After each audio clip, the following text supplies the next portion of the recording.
नमस्कार, स्वागत है आपका। मैं हूं आपके साथ लोकेंद्र त्यागी।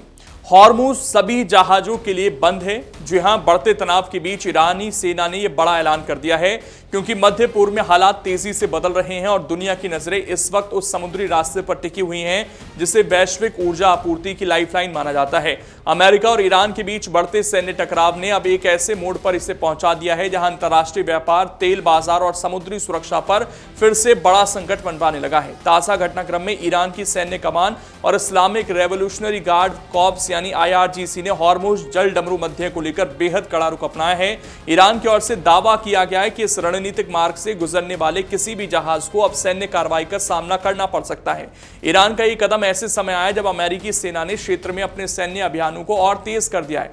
दोनों देशों के बीच लगातार बढ़ रही तनातनी अब केवल बयानबाजी तक सीमित नहीं रह गई है, बल्कि समुद्र, हवा और सैन्य ठिकानों तक पहुंच चुकी है। यही वजह है कि पूरी दुनिया इस टकराव को बेहद गंभीरता से देख रही है। हॉर्मुज जल डमरू मध्य को दुनिया का सबसे महत्वपूर्ण समुद्री मार्ग माना जाता है। खाड़ी क्षेत्र के कई बड़े तेल उत्पादक देशों से निकलने वाला कच्चा तेल इसी रास्ते के जरिए दुनिया के अलग अलग हिस्सों तक पहुंचता है। ऐसे में अगर यहां आवाजाही प्रभावित होती है तो इसका असर सीधे वैश्विक अर्थव्यवस्था और ऊर्जा बाजारों पर पड़ना तय है। ईरान के हालिया ऐलान के बाद अंतर्राष्ट्रीय स्तर पर चिंताएं और बढ़ गई हैं। ईरानी मीडिया रिपोर्ट के अनुसार IRGC नौसेना के कुछ जहाजों के खिलाफ कार्रवाई भी की है। दावा किया गया है कि ऐसे पोतों को निशाना बनाया गया है जिन्होंने निर्धारित निर्देशों का पालन नहीं किया। हालांकि इन दावों की स्वतंत्र पुष्टि नहीं हो सकी है। दूसरी ओर अमेरिका ने ईरान की तरफ से कही जा रही बातों को खारिज करते हुए कहा कि समुद्री मार्ग पूरी तरह बंद नहीं हुआ है और उसके नौसैनिक जहाज सुरक्षित हैं। तनाव केवल समुद्र तक सीमित नहीं है। ईरान के विभिन्न इलाकों से धमाकों और सैन्य गतिविधियों की खबरें भी सामने आई हैं।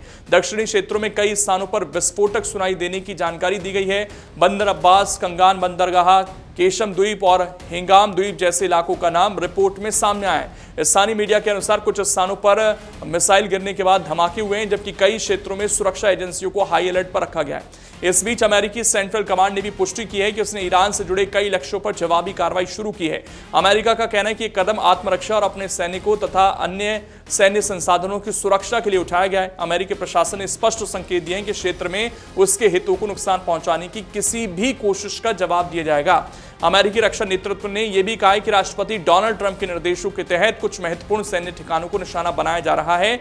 इससे साफ है कि वॉशिंगटन और तेहरान के बीच टकराव कम होने की बजाय और बढ़ रहा है। विशेषज्ञों का मानना है कि यदि दोनों पक्ष पीछे नहीं हटे तो यह संघर्ष पूरे क्षेत्र की स्थिरता को प्रभावित कर सकता है। और यह सब तब हो रहा है जब दोनों देश शांति वार्ता की बात कर रहे थे, इस युद्ध को खत्म करने की बात कर रहे थे, लेकिन ईरान की तरफ से जो अपाचे हेलीकॉप्टर को गिराया गया उसके बाद से तनाव बढ़ गया है।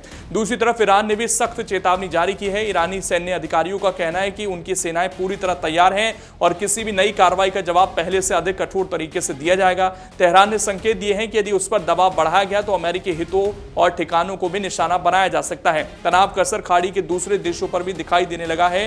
बहरीन में एयर रेड सायरन बजने की खबरों ने लोगों की चिंताएं बढ़ा दी। वहां की सरकार ने सुरक्षा तैयारियों को मजबूत करने की पुष्टि की है। इससे पहले ईरानी मीडिया में यह दावा किया गया था कि बहरीन स्थित अमेरिकी नौसेना के फिफ्थ फ्लीट मुख्यालय को निशाना बनाया गया है। हालांकि किसी बड़े नुकसान की आधिकारिक पुष्टि नहीं हुई है।